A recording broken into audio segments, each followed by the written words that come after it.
Hi. പോഷകങ്ങളെ പറ്റി, nutrition സപ്ലിമെൻറ്റുകളെ പറ്റിയുള്ളൊരു ചെറിയ information.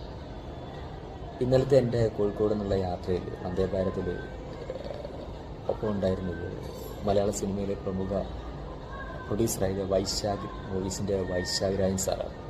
അതായിട്ട് സംസാരിച്ച സമയത്ത് വർഷങ്ങളായിട്ട് റൈസ് ബ്രാൻ ഓയിൽ ഉപയോഗിക്കുന്ന ആളാണ്, ഒമേഗ ന്യൂട്രീഷൻ സപ്ലിമെൻ്റൊക്കെ ഉപയോഗിക്കുന്ന ആളാണ്. 68 അദ്ദേഹം ബോഡി മെയിൻറ്റെയിൻ ചെയ്യാൻ വേണ്ടി ജിമ്മിലൊക്കെ പോകുന്ന ആളാണ്. അപ്പോൾ കുറേ ഫുഡിനെ പറ്റിയൊക്കെ നമ്മൾ സംസാരിച്ചു.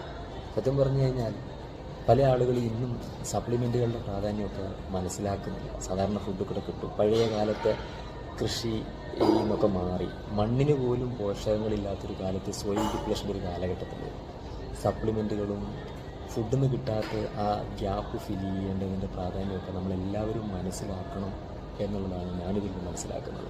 തീർച്ചയായിട്ടും നമുക്കെല്ലാവർക്കും ഹോസ്പിറ്റലുകളിലേക്ക് കൂടുതൽ പോകാതിരിക്കാൻ കഴിയും. 7 ന്യൂട്രിയൻസിനെ പറ്റിയും ഓരോ ദിവസവും ആവശ്യമുള്ള പോഷകങ്ങളെ പറ്റിയും പഠിക്കുകയും ആരോഗ്യത്തോടെ ജീവിക്കുകയും അത്യാവശ്യമാണ്. സമൂഹത്തിൻ്റെ ഏത് തലങ്ങളിലെ ആളുകളിലേക്കും ഇന്ന് അത്തരം ഇൻഫർമേഷൻ എത്തി എന്നുള്ളതാണ് ഇതിലൂടെയൊക്കെ നമ്മൾ മനസ്സിലാക്കേണ്ടത്. എല്ലാവർക്കും ഭക്ഷണത്തെപ്പറ്റിയും ആരോഗ്യത്തെപ്പറ്റിയും പോഷകങ്ങളെപ്പറ്റി ചിന്തിക്കാൻ പറ്റട്ടെ. All the best.